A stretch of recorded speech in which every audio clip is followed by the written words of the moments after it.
Welcome to the Environmental and Water Resources podcast in the Civil and Environmental Engineering Department at Colorado State University, brought to you by EWRI-CSU, where we get to know CSU professors, water environmental professionals, and learn about their work. The theme of today's podcast is practical insights for young environmental and water resources engineers. I'll be one of your hosts today. My name is Ben Schote. I'm a current PhD student in civil and environmental engineering, focusing in hydrologic science and engineering, and I'm the current president of EWRI-CSU.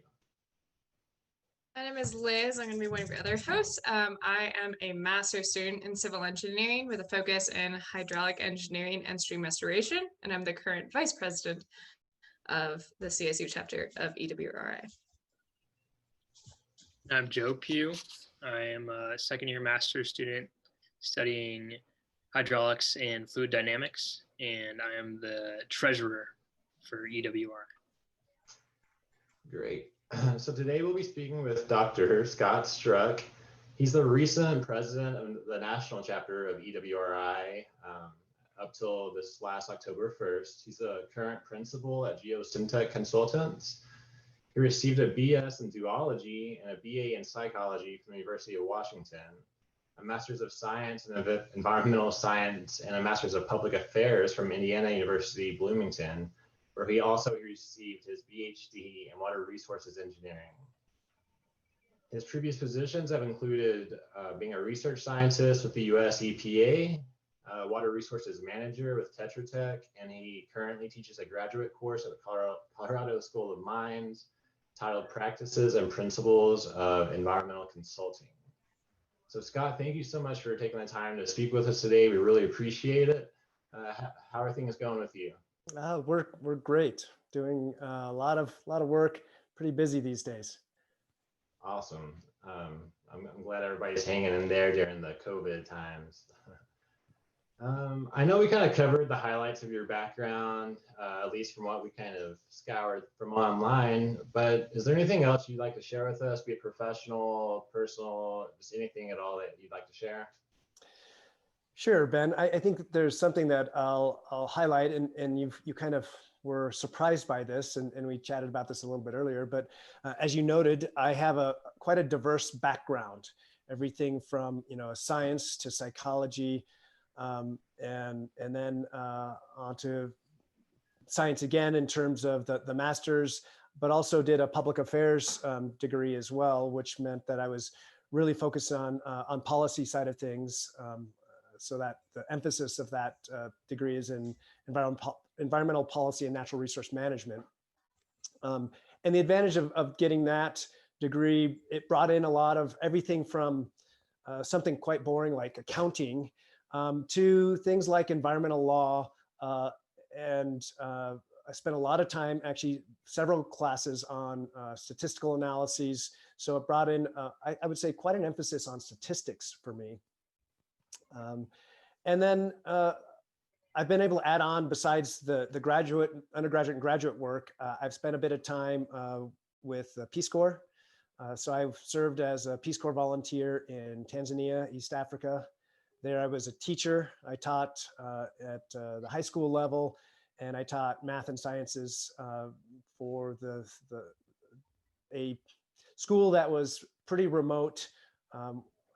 I lived about 4 kilometers from the nearest major roadway, and outside of a major city that was right on Lake Victoria. So I was about 25 kilometers outside of that town called Mwanza.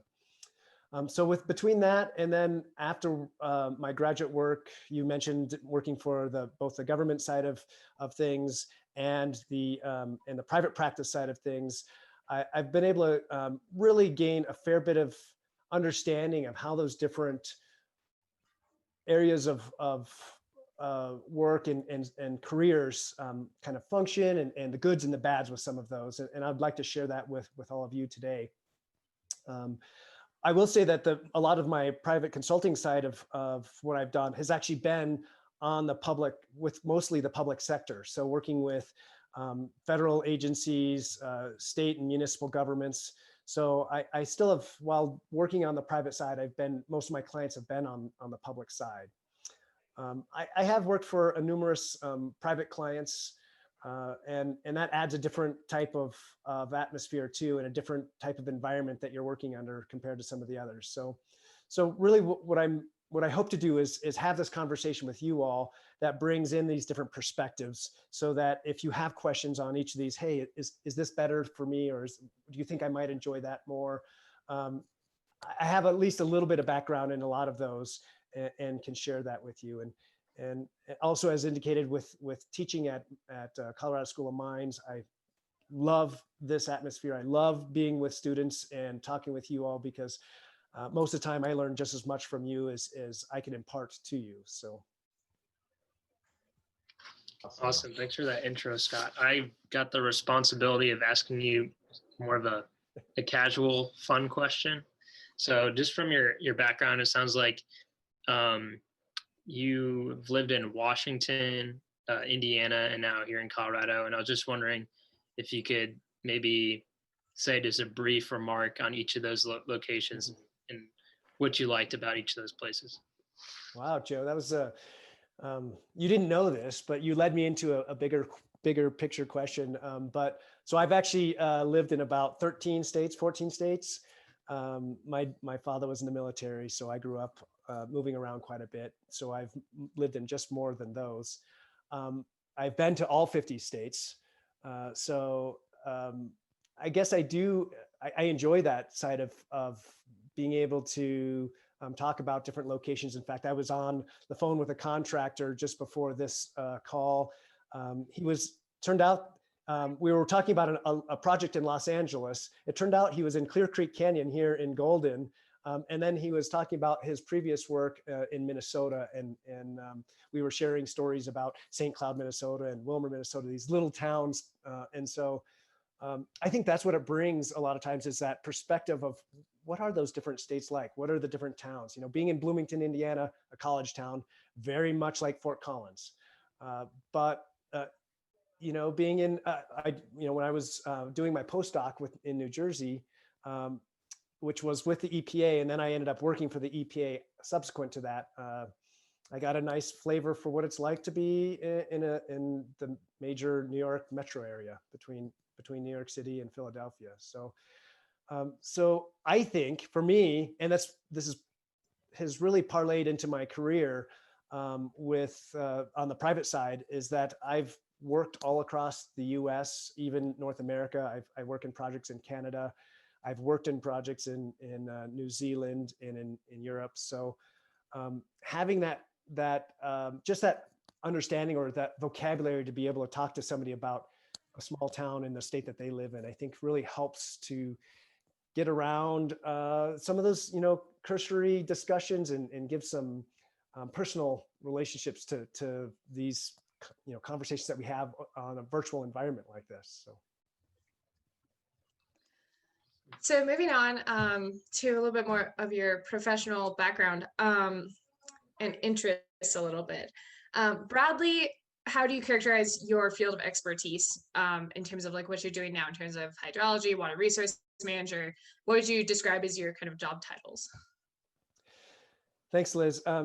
So right now, my job title is a principal, which might not mean a lot to many, but what it refers to in the private practice is that you're an owner in the company. And there's all kinds of other titles. And the titles don't necessarily matter a lot, although I am invested in my company, Geosyntec, and proud to be an owner in that.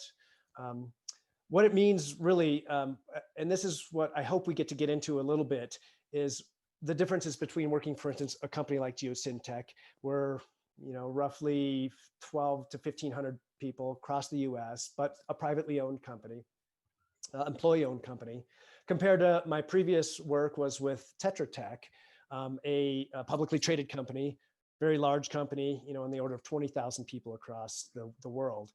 And so that goes into that really the part of your question that I think is more interesting, in that what do I do on a daily basis? Am I a project manager? Do I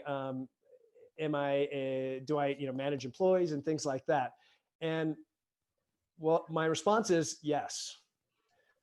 In that, working for a smaller company, especially on the private side, I have the responsibility of both selling, marketing work and so forth, doing the projects, so being on the technical side of things, and managing people. So what we call that is a sell, manage, do type of framework. And so the good and the bad with being at a smaller company is there's an expectation to do each of those, to both sell, market and try to get new clients or new projects, to do the projects, and then to manage the people and manage the projects. So that's definitely a role I have right now. And what does that mean? So I kind of run the office that's in Lafayette, Colorado. I do everything from sometimes I'm in the ceiling and checking out our internet connections to designing things with the build out. We just expanded our office last year, and so doing some of those kinds of things, to ordering the coffee, washing the dishes, all of those things are all within my role. And so I enjoy that personally. And that's why I'm at a smaller company, is it gives you a little bit of that latitude and that freedom. And you work on a lot of diverse projects, but it also means sometimes that you have to work on projects you don't necessarily want to work on, just because that's what pays the bills that week. In contrast to that, working for a large company, you tend to get more in this role of, I do this very technical thing, or maybe I just do management, or I just do business development. So a lot of times in a bigger company, you end up having a smaller role, and you don't have to be, for instance, a jack of all trades. And I'm not saying I necessarily have to be. I can choose to be in one area, have more emphasis in one area or another, but I choose to do all of those things because, quite honestly, I enjoy it. It fits with me. I mean, you already saw with my background, maybe I'm a little bit, have a little attention deficit disorder or what, I don't know, but I enjoy having that diversity in what I do and in my background. So. Awesome, thank you. That was a really good response. My follow-up question, kind of in terms of professional development, is what type of certifications have you had that benefited your career? Are you licensed as a PE? And if so, kind of how has that benefited your career? Great question. So certifications and professional affiliations. So no, I'm not a PE. That's one of my regrets, I would say, actually, is that, originally I was planning on going the academic route after getting my my PhD, and then doing a postdoc with EPA. There I was working at one of the national laboratories, and at that time I was imagining myself going into academia, but the more I started doing work with EPA and doing research, I really enjoyed that side of things, but I also got to really understand what consultants do. And the consultants that worked, for instance, for the EPA Office of Research and Development, the group I was with, I found out that they were pretty smart people, A, B, that they have PhDs and still do just fine in the private sector, that academia wasn't necessarily the only route for that. And so in doing that, I spent probably too much time at EPA where a PE wasn't necessary to do my job, have my function in my job there and to excel. It wasn't really necessary, and I kind of missed a window where I really should have been working on getting the necessary projects and experience in to do my PE. And so then once I came to consulting, where there is a much more of an incentive to have a PE, I was working on a lot of projects, quite honestly, with federal government, and it didn't really matter so much. I wasn't doing design type of work. So later on, again, moving on to even with Tetra Tech and now with Geosyntec, I've had not just a need, but a desire to do more of the design type of work. And so that's where the regret has probably set in, where I didn't go through the steps to get my PE. The funny thing is now I am certainly qualified to sit for it. And I keep thinking every October or every April that I should have done it. I should have done it this time, but I just, it slips by and I don't, it doesn't happen. So it's not critical for me to do what I need to do, but I think it's advantageous. So I'll give you an example. So I worked on a design project that was in Omaha, Nebraska. And while I was, intimately familiar with every part of the design, I wasn't able to stamp that plan set. I did go through with the principal engineer that did stamp it, and we went through every calculation, every design component, so that he felt comfortable stamping that. And that was again, that was that part where having that seal is important. Now, I do think that it's not the only thing, and that I think that that you can survive without it. But I think if you have the engineering background, that you should get your PE.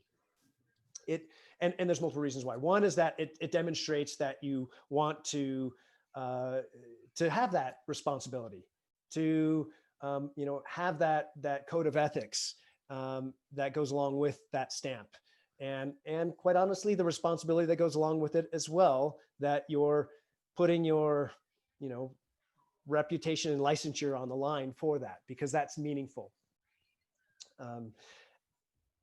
In terms of other types of certifications that I have had, I was a certified professional wetland scientist, an M. That has been beneficial in some ways.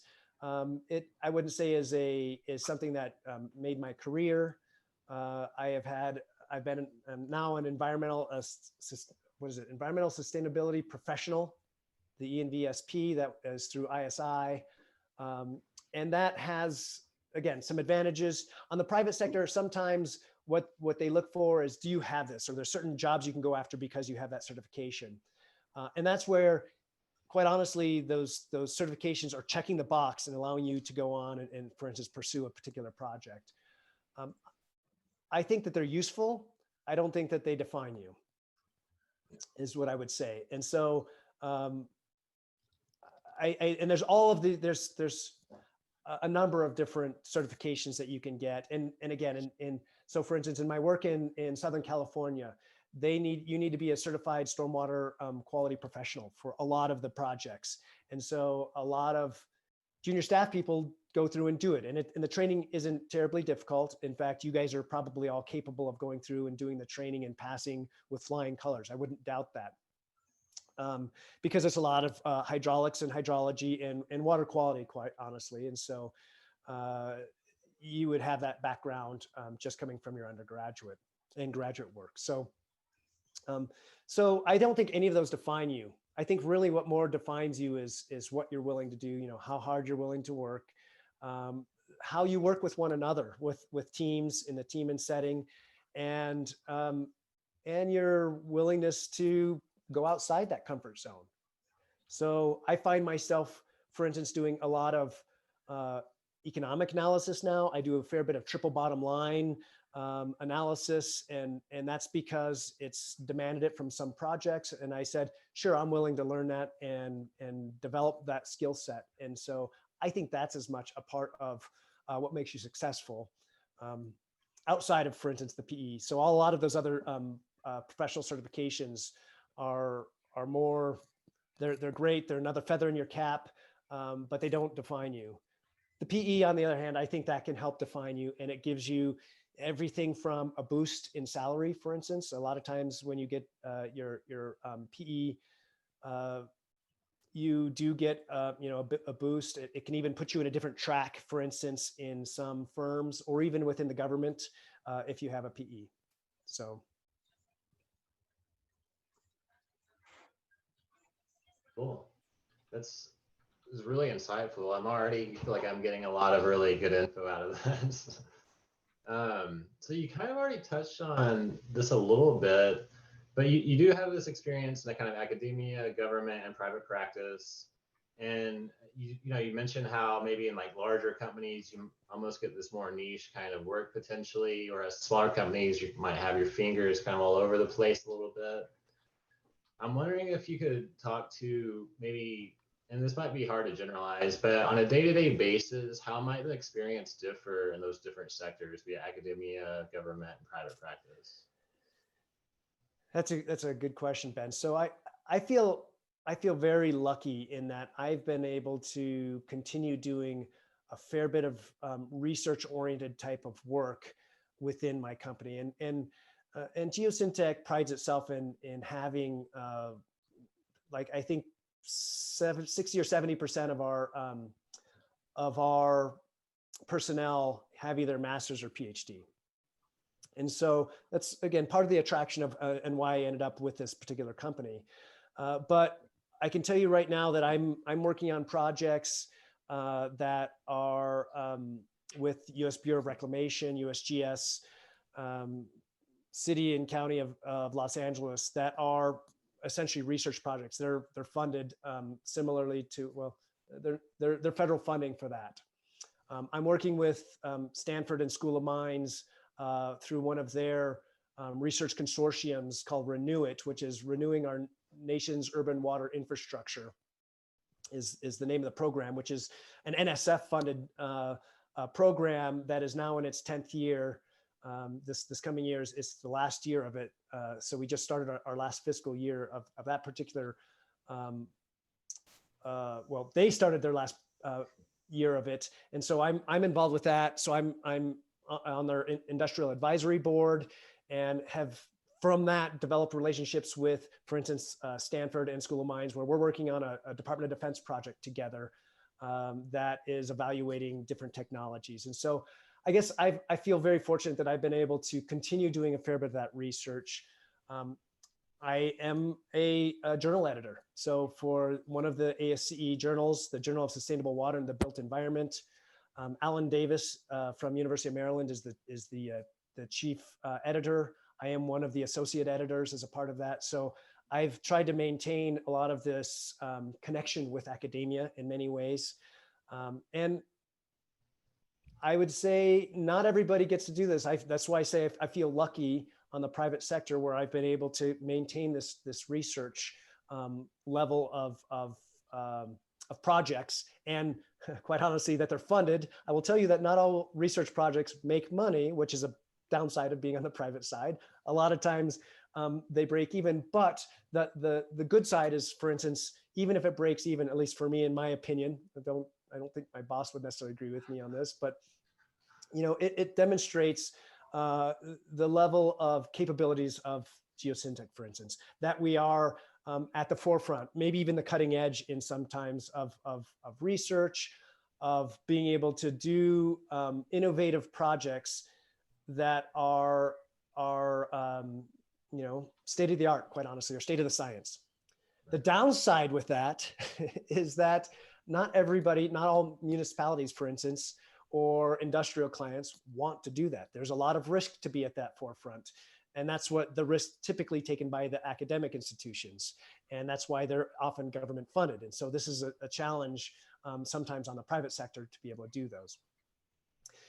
Now, with that said, I think that I have to balance that research side of things with doing the more mundane as well. So it's not like I just work on research projects. I do a lot of other projects too. So that's my passion in terms of being able to get to do those, but I am doing all kinds of other things as well. Awesome. So I hope that gets to your question there, Ben. And if not, please go ahead and it does. Redirect me. Follow-up for you. I'm curious, a couple maybe, but one of them being, you see that changing over time through your career as far as private companies taking on more of the research role, or is that kind of a static? That's actually a really good question. In terms of my career, obviously it helps to to have a PhD, to be continuing on with the research side of things. Now, I know a lot of people that have PhDs that aren't doing that. They just want to do really good, highly technical type of work. And so there's that realm out there as well. And so I would say that there's more opportunities for that on the private side, and then working for more of the private sector in that regard. And that could be everything from, the manufacturing side of things to to even policy works. There's numerous people that are on the policy side of things that have PhDs as well. So it can help to with a PhD to stay in that kind of realm. With a master's degree, I would say you're more likely to be doing a lot of different stuff and being asked to do a lot of different stuff, and not necessarily be doing research, although there might be research opportunities as well. So, so this gets into a little bit of where do you want to be, and where's your interest as a person if you want to do research. I think there's certain places that you can end up, like a Battelle, or one of the more privatized, more national labs and so forth, or the quasi types of entities like Battelle is one of those that gets a lot of federal funding but is on the privatized side. There's another group called RTI, Research Triangle. When I can't remember what the I stands for. Institute, I think, right. So they're quasi private. I mean, they're private. They're a private firm, but they do mostly government work. So I've worked on with RTI in a number of projects where they're doing more of that, that research level type of work. Maybe that's not of interest to you. Maybe you just want to get out there and just do your thing and cut your teeth on every project you can get your hands on. If that's the case, the master's or even PhD is great to be able to put you into that place to be able to do that. Even as an undergraduate, I think you're fine to do that, but it takes a little bit more drive, I would say, to be able to set yourself apart, for instance, from a master's or PhD student. So, so I don't think that, for instance, just an undergraduate is limiting in that regard. You just need to, separate yourself from those that do have a master's and PhD, and you can do that simply from effort and drive. So that's what I think, that there are different opportunities in different areas. Again, the government side of things, there's all kinds of opportunities, both master's and PhD, to go into to different government agencies and even local agencies. So I don't know any of you that maybe worked with or had, I'm not sure if he was teaching, Tyler Dell. Did you know Tyler? Yeah. So he's with the Stormwater Center. Yeah, he was doing moved on to Longmont. Exactly. That was my point, is he just moved on to the city of Longmont as working as one of their stormwater engineers there. So, he's got his undergraduate at CSU, did his master's there, was staying on doing a lot of research work as a research associate, and then kind of running the Stormwater Center, but now chose to step into the public sector and took a job with the city of Longmont, which I think is fantastic. And it just shows you that there's flexibility to go all different types of directions. Definitely. Yeah, it made me really happy. Tyler is such a great guy. Yeah.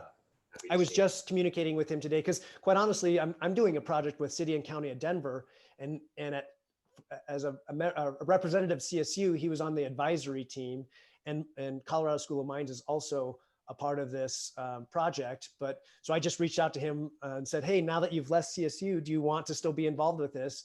I can't pay you because you're with the city of Longmont. It's right. Likely against his contract, but are you still interested in being involved? And he said, yeah, I'd love to be involved. I want to continue on, providing his expertise in what he does and help direct the project. So awesome.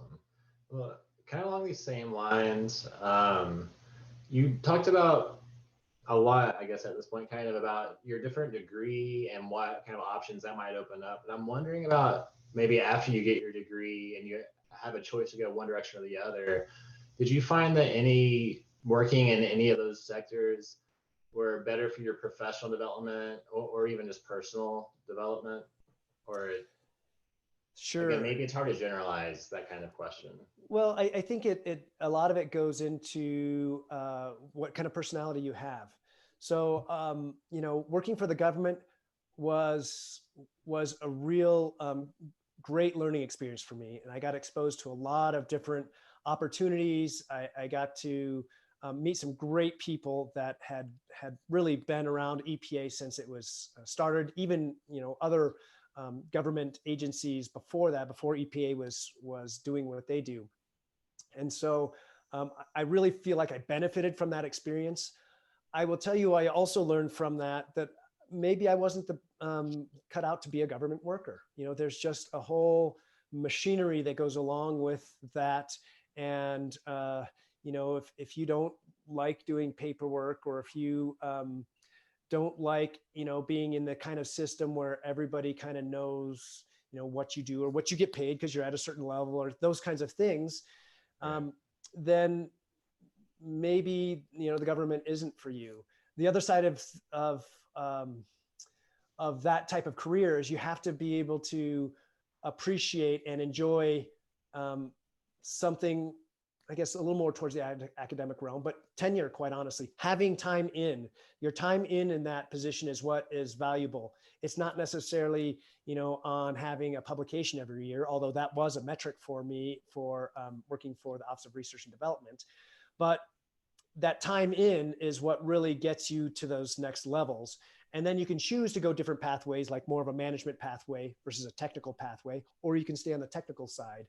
But recognize that oftentimes in government structure like that it's the tenure that is what determines your next raise, or those kinds of things, which is very different than the private world, where it's more based on what you do, what you produce, even how much money you bring into the company, quite honestly. So that's, if you're willing to, or that is more attractive to you, to be able to sell things, or to, finish projects and so forth. So that the pace is very, very different in the private sector as it is in the government sector, as you might expect. And I'm not saying that one's better than the other. It's just whatever works for you and your personality and what you desire. I have some very close friends that continue to work with the APA, and that's great. It really works well for them. They have a nice, stable career, stable life. They don't have to consider as much working outside of normal work hours, although many of them do. So a lot of people think that, government people, they put in their 8 to 5 and they go home. That's not true. Many of them put in many more hours than that. And really are dedicated to what they believe in and do. So, but are they required to do that? No, they're not. They're required to put in that core time. Whereas, the expectation in consulting is certainly different than that. While we do that and we work on the life balance, work-life balance quite a bit, and that's probably one of the biggest challenges on the consulting side, it also can be very rewarding. And you might have to work 60 hours one week, but, you're compensated for it, and B, you hope that it doesn't last forever, that you're able to do those things. And quite honestly, sometimes you're enjoying it. Maybe you're doing, field work in Alaska, and that's exactly what you want to be doing. And so working 60 hours, 10-hour days is okay. And that's what you want to do. And quite honestly, when you first start out of school, you're more likely to be doing that. They're not likely to be sending me out as a principal consultant out to do field work and spend 60 hours doing something like that. So it just doesn't make sense for, my billing rate and other things like that. Doesn't mean I wouldn't enjoy it. Quite honestly, I'm really excited that in 2 weeks I get to go do some field work and put in a bunch of monitoring systems at University of District of Columbia in Washington, DC. So I've been looking forward to it for probably a year when I knew I was going to be doing that project. So I still relish getting out into the field and doing that kind of work.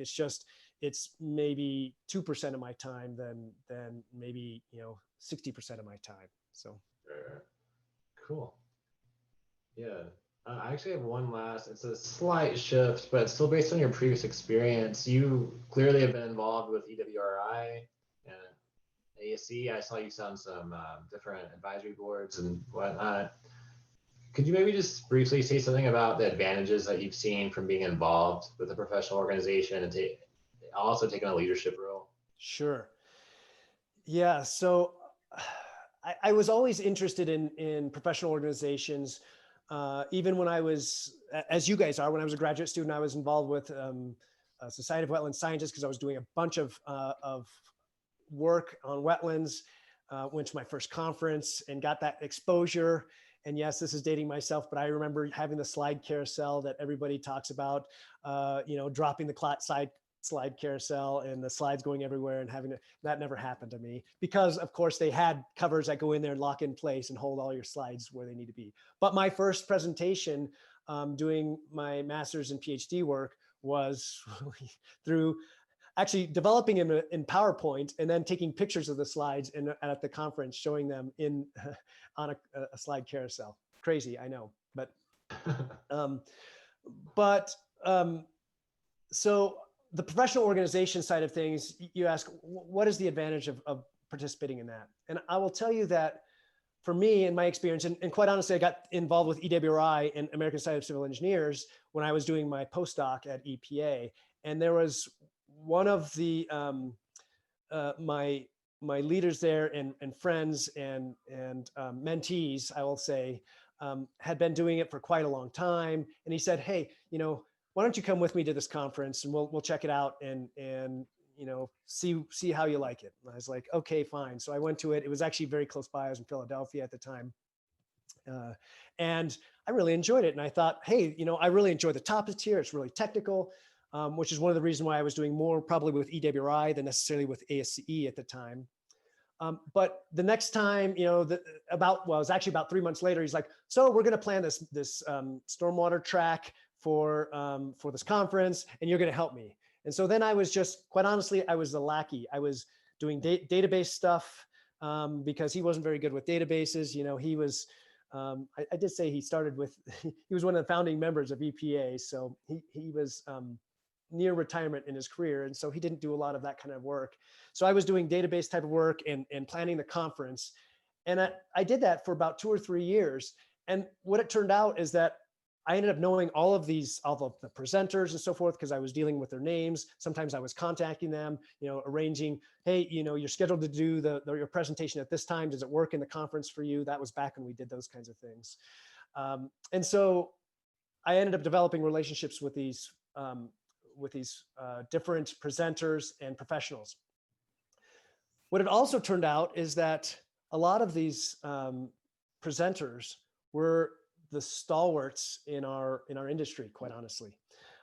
Anybody use the textbook by Huber and Bedient for hydraulics and hydrology? I don't know if that rings a bell, if you guys are using any of those. Anyway, Wayne Huber was one of those people. He was at Oregon State, spent his entire career at Oregon State University, one of the developers of the stormwater management model, EPA, SWIM, and one of his colleagues, Jim Heaney, who was actually at CU for quite a long time, and then ended his career at University of Florida. I started recognizing these names of people that I had either studied their equations, their textbooks, or things like that, and I realized, wow, I'm cavorting around with these experts, and so what I realized is that they're just like you and me. They're all people that are really just interested in doing really good work and, are technically savvy, really smart people. And they're willing to go out for a beer and have this kind of conversation and enjoy this kind of conversation and give you some guidance. And so it was that kind of association that I started really appreciating from that professional organization. And so I think that's, for me, the value in it. And it wasn't long in doing that where they, the same mentor that I had at EPA said, hey, why don't you become the, the chair of the Urban Water Resources Research Council? So I did that. And then after that, then I got exposure to more of the ASE or the level above that, and at the EWRI level. And then in 2012, one of the EWRI president asked me, hey, Scott, would you be interested in being my treasurer? Okay, Joe, being treasurer is not so bad, right? You get exposed to things.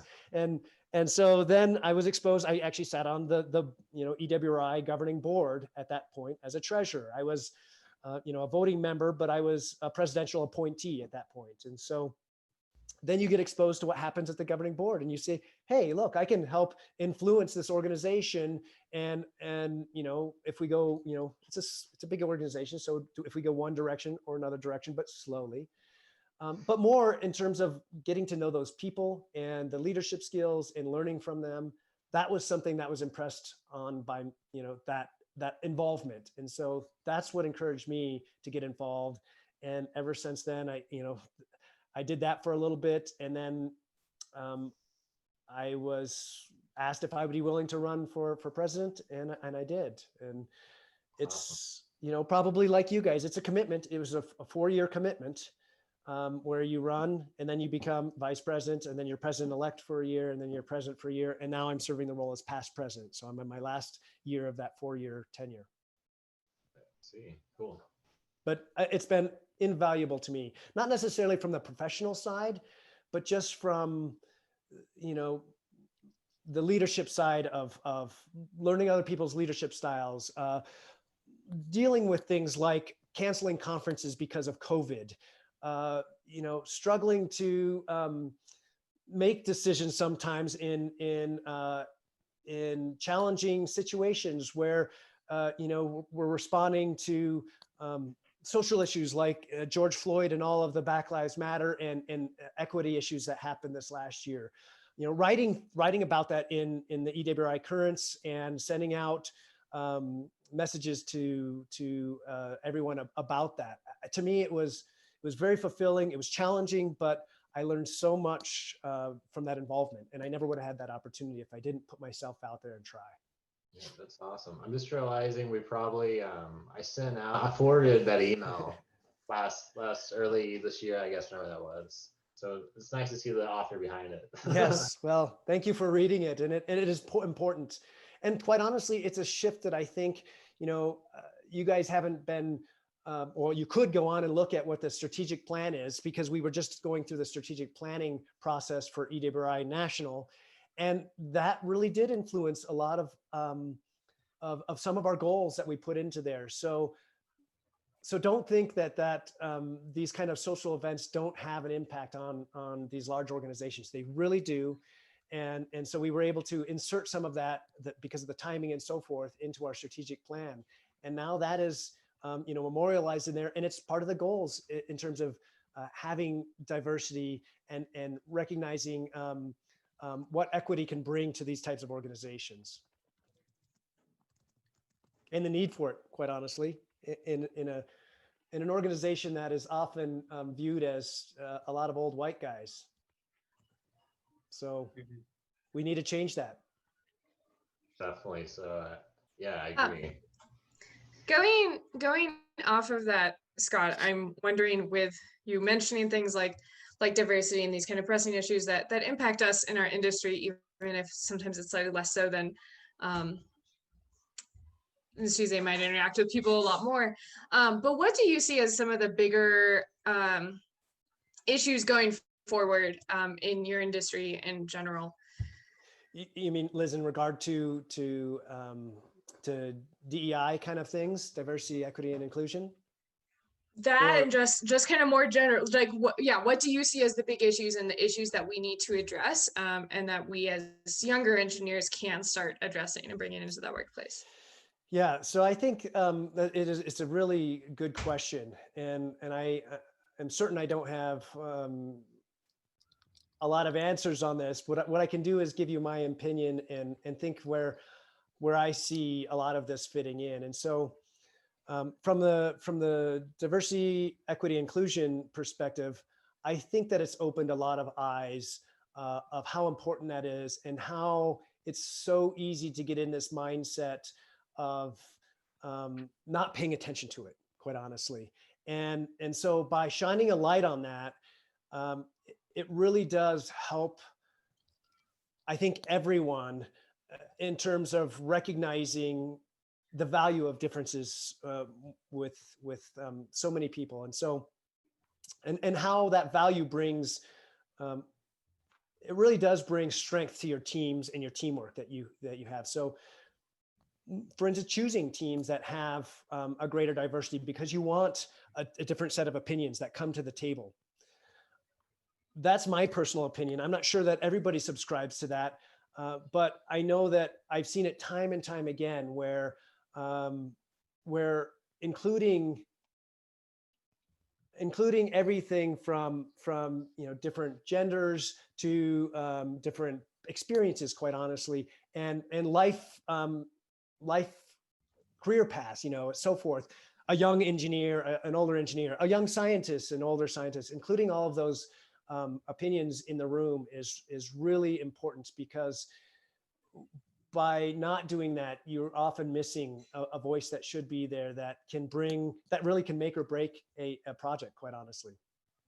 The challenge is on the private side, of course, to be able to make time for that, to be able to pay for that, and to value that enough to make sure it happens, because it's so easy to just gloss over it and say, oh, well, we don't have enough money in the project to bring everybody together for this, or it's hard finding time for everybody to meet and schedule something like that, because our calendars are busy and so forth. And so I think it's really a shine a new light on to how important it is to make that time.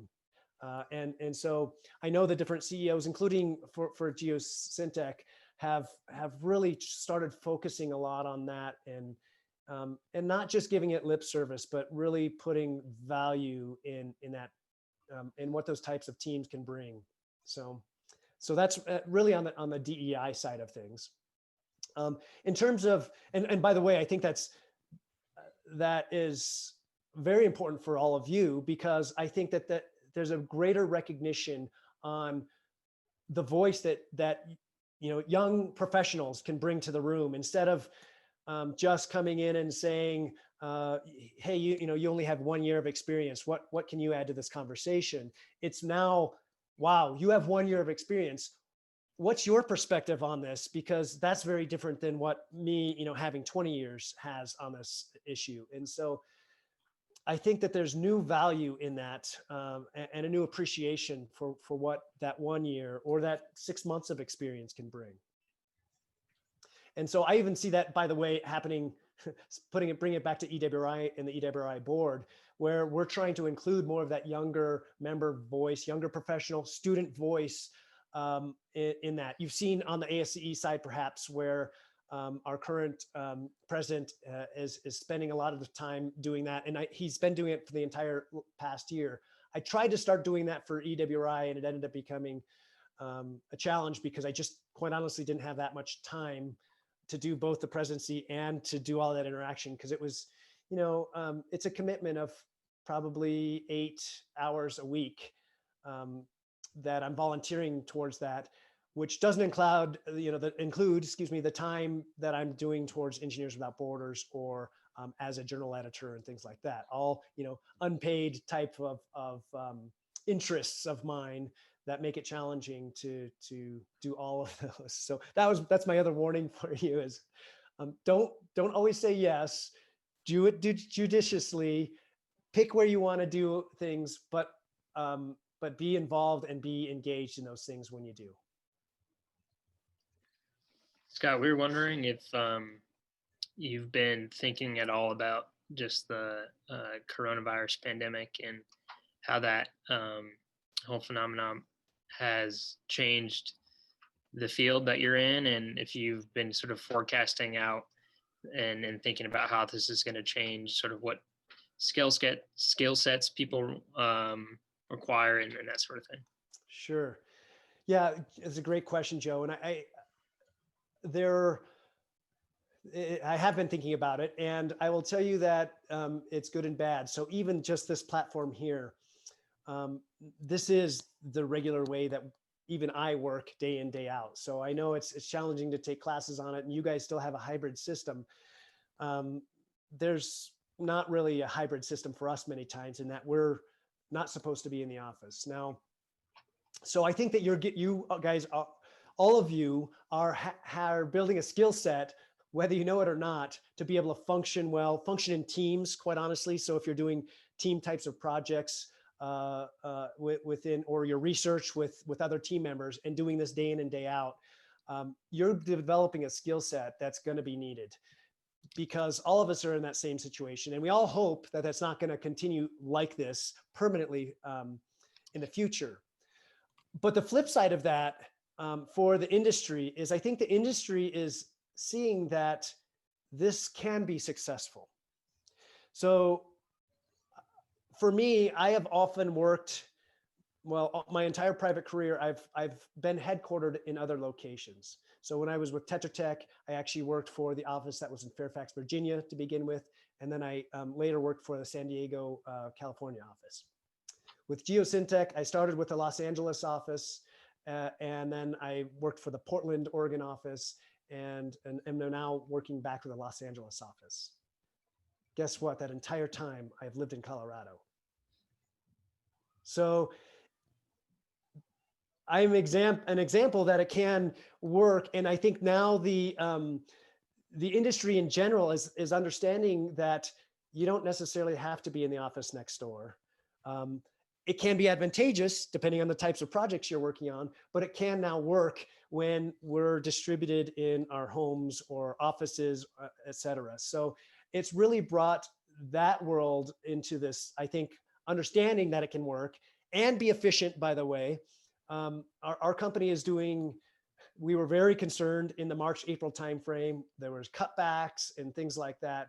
But I'll tell you that right now we're functioning just as well as we were last year at this time when there wasn't, this COVID issue. And so we're doing well, and a lot of other companies are doing pretty well also. Now, I know that's not the case for every company, and it depends on the type of work you do, but it does point to the resiliency, quite honestly, of something like the consulting industry and the adaptability that we have. And so we've been able to adapt to those types of situations, everything from our work environment to the types of work we do. We developed a PCR analysis laboratory very quick at the very beginning. So we had that up and going by end of April, beginning of May.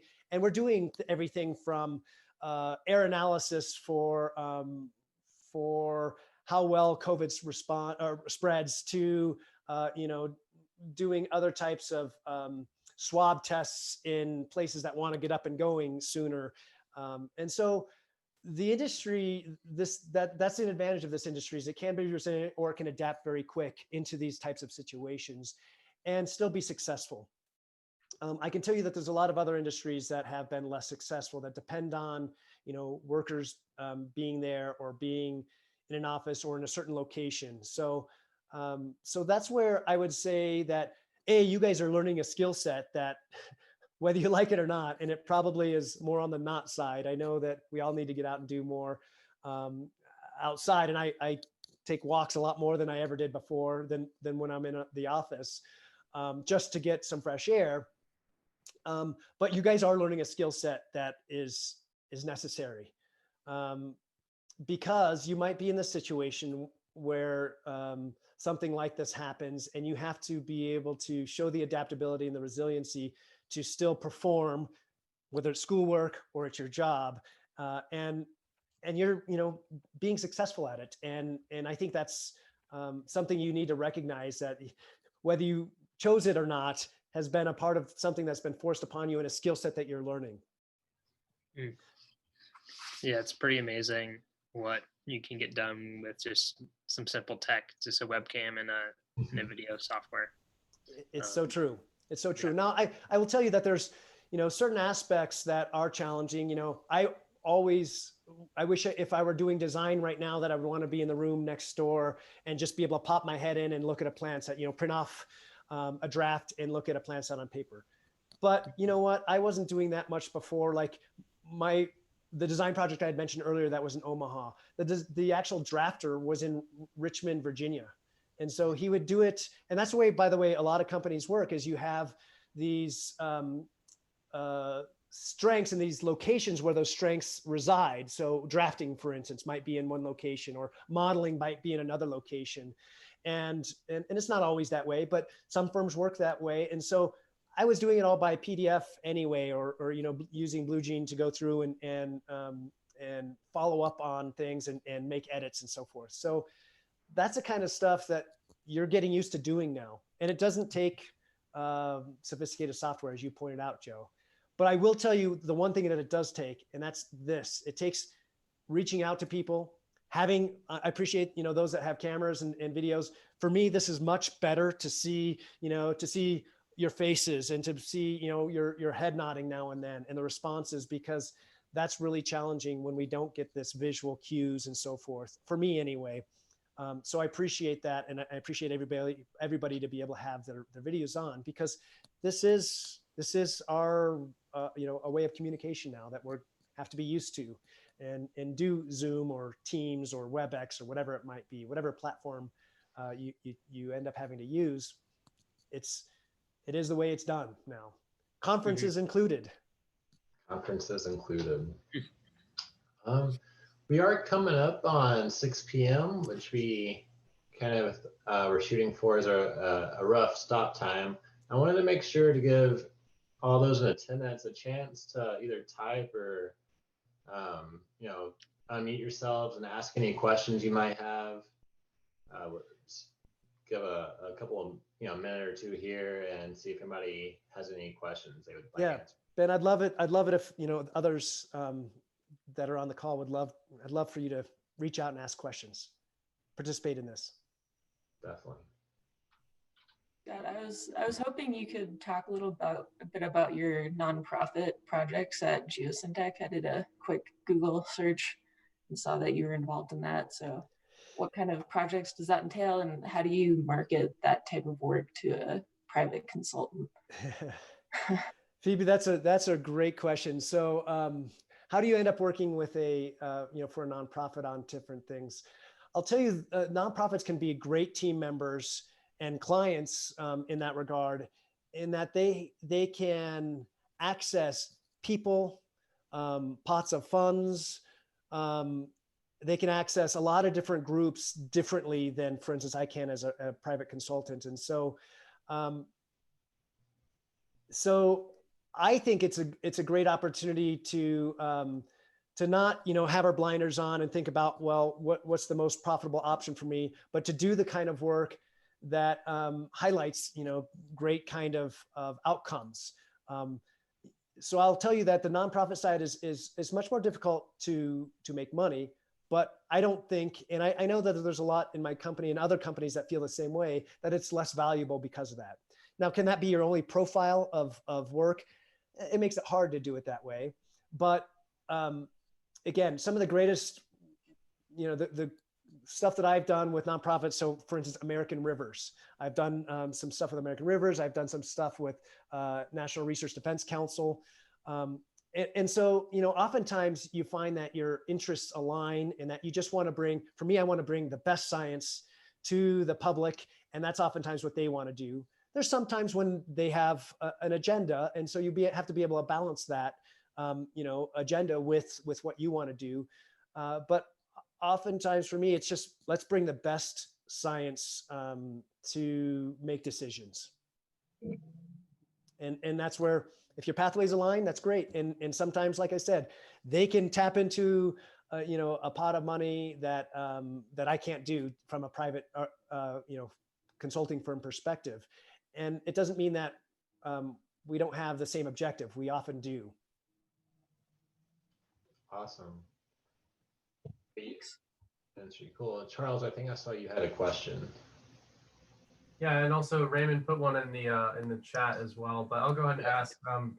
So you mentioned that you're a principal, meaning that you're an owner in your company, and that's kind of been the dream for me, is to either found a company in the future or become a principal in one of my companies. And just what did it take for you to get to that position, and what do you see as the most valuable assets that you have as an individual that made you able to do that?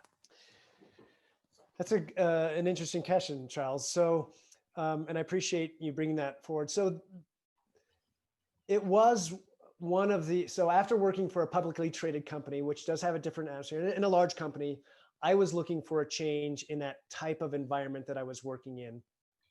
I was looking at working for, I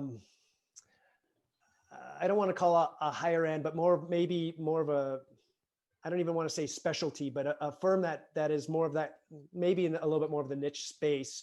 And it doesn't mean that we don't sell, manage, do, but we're just in a different, we're looking at different clients and doing different type of work. And so part of that was looking for a smaller company that I could have ownership in. And I'll tell you that the ownership aspect does depending on your personality, again, it sometimes, changes that a little thing in your mind about how much you're willing to put in of your personal time, of your extra time to make either your career or that company successful. And so it's sometimes a little bit easier for that justification when you say, all right, I know I can put in this extra time, but it's worth it because I'll, get paid, or I'll get more stock, or I'll gain, more credence with the owners or something like that. Whatever the motivation might be, it for that ownership piece, it helped me justify that a little bit more, where I'm more willing to put in extra time because I know there's a greater good when it comes after it. And it's not just, dollars in your pocket. There's all kinds of other metrics that can turn into. And quite honestly, it's just, my personality. I really like to be involved in that kind of stuff. So for instance, within my company, I'm a part of our leadership team that is on the water and natural resources group side of things, or now we've changed it to more our high growth areas is what we're calling them. But part of that leadership team that helps determine that. And I've planned we have internal conferences within my company. And so when it was going to be in Denver, I helped plan that. And so, taking even those leadership roles on internal to the company, that's recognized. And so you're more likely to get invited to be an owner in that kind of, when you're showing those leadership type of roles when it comes to that ownership side of things. But as you mentioned, Charles, it doesn't mean that you have to be working for someone else. You could start your own company. And I know multiple folks that have done that and been successful. It can be challenging too, to meet payroll every month, with a smaller or individual type of company. You just have to recognize that. But at the same time, it can open many doors. Being a small business, a women-owned business, a minority business, all of those things can translate into a lot of work. So I think that if I was willing to take that risk, I think that's a great place to be as well. And that I would encourage people that have that entrepreneurial spirit to definitely do it. Awesome. We have one more question from Raymond. He said he was unable to have a mic today.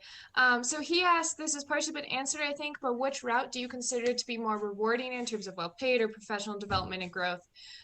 An engineer with a PhD working in academia, or an engineer with a PhD and other certifications like PE and a PMP certification working in industry? Oh, Raymond, that's a really tough question because this goes back to your personality. Do I think that if I was an academic right now that I might be happy? Well, if I had tenure, I probably would. And that's partially because I enjoy teaching, for one. I enjoy doing research for two, and three, I love getting, like I said at the beginning, exposure to great young minds and ideas that they come up with and so forth. Now, does that mean I can't do that on the private side? Not at all. I can experience all of those things. It's maybe a little bit more difficult. And so, your question of getting a PhD in PE and PMP, which is a project management professional certification, which is a great certification. Many projects often, especially government projects, actually require the project manager to have a PMP certification. And so that's why a lot of times on the private side, you might do something like that, is so that you can fill that role as a project manager. Almost many firms, by the way, have internal project management training and so forth. So you get that skill set internally. So more rewarding, well-paid, personal development and growth. I think a lot of that in terms of your question and what drives us to go one direction or another, I think that's a lot of a person's personality and what they want to get out of their career. I think I could have been happy in the academic world. I think I am happy in the private world, but it's also because I get to do things like teach as an adjunct at Colorado School of Mines, because I continue to do things like Engineers Without Borders. And quite honestly, my company as long as it doesn't affect, my billable hours and things like that, they really encourage it. They are just as proud to put something up on our internal or external website that says, Scott is an adjunct professor at Colorado School of Mines, or had this publication come out, or is involved with this project in Guatemala. They're just as happy to put that stuff out there because it shows that they support the diversity of their personnel. And they're, quite honestly, they are proud of that, and proud of their employees having that skill set coming in and sharing that skill set with others, whether it be volunteer time, et cetera. So this is where I would say, Raymond, I can't answer that for you or for others, because I think it's each of our individual choices, and it has to be based on what you really find as something that drives you. The teaching does drive me. So if it's not teaching adjunct, by the way, I also am a trainer for the National Cooperative Highways Research Program and National, the National Transportation Board and so forth. So I do a lot of training for different transportation organizations on stormwater management and water management, including, Liz, things around stream restoration. So I do a fair bit of stream restoration training for national highways and so forth. So that's where I was also getting my teaching fix, is doing a lot of training in those areas. And so I think you can get those kinds of, or find those types of opportunities within different firms, if that's what drives you and makes you feel good and helps you go to sleep at night. And that's what, for instance, drives me. Now, maybe it's doing more research, maybe it's delivering on the technical components to a project, maybe it's that next greatest design that comes out from your CAD skills that drives you. And so that's what I think you need to find out. And that's partly what your search, both between undergraduate and graduate school internships, I think that's what that's all about, is finding out what is it that drives you, or that you feel rewarding from each of these. So do I think I would be as happy in the government? Maybe, maybe not. I don't know. I felt like the possibilities were more limited there. And quite honestly, the challenges for me was that it was less in my power, less in my control, that it was maybe more control about Congress and where they're putting their dollars this year, or EPA administration and where they feel like the emphasis might be for research that year. And so that was the challenge with working in the government, is that you had to be flexible in terms of adapting to those different emphases where funding was available, not necessarily where you wanted to be doing your research. So that was the challenge that I found. And that was true. A lot of the folks I worked with there, they had been in Superfund programs, they had worked in other places and done research in a lot of those different areas. And they just had to be adaptable in that regard, which is a different adaptability. And so that was challenging for me to see a pathway and a career in that regard with the government. So. Great. That's, I think, a really great answer. Just for the sake of time, I think we're going to stop with the questions for now. I think this conversation could just go on indefinitely. It's just, I'd love it to, Ben. Come on, we should. So great. There's more questions. If people want more answers, if you have questions, stick around after we kind of wrap up the podcast portion of this. And if Scott's okay, I think we're more than happy to keep having a conversation. But for the sake of our recording, Scott, we'll give you a last chance to maybe leave some words of advice, or if there's any kind of parting words of wisdom you might like to share. So I think that Raymond's question really does lead us to what I would like to share with you all. And that's, do those experiences, or do what you can to have all kinds of experiences in if it's different internships, so that you can find what is that passion that drives you. Because I'll tell you, if you're happy in going to work, whatever it may be, you're going to find your career path is more rewarding that way. And quite honestly, I have to give a lot of the young professionals a lot of credit, in that if they are not happy with where things are going, a lot of times they will divert and change and try to find something. for me and certainly people older than me, a lot of people get in a job and they just kind of are in the easiest path. And hey, this is a career. I can make a career with this company, but find that passion and pursue it with everything you got. Because if you enjoy it, you will be happy going into whether your work is in an office or going to the field or sitting in your living room and doing whatever it is you want to do. Find that passion, because I think if you can do that, you can be happy in your career. I think those are great pieces of advice to finish on. So thank you, Scott, so much for taking the time to talk to us today. I think we all just really enjoy it. I know for me personally, it was really insightful, very practical and helpful.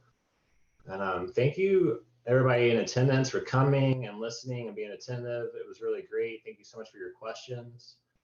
And for anybody listening to this podcast or watching it, thank you. We really, really appreciate your attention as well and your interest. So thank you all for joining the Environmental and Water Resources Podcast in the Civil Environmental Engineering Department at Colorado State University, brought to you by EWRI-CSU. Be kind to each other out there and find your passion.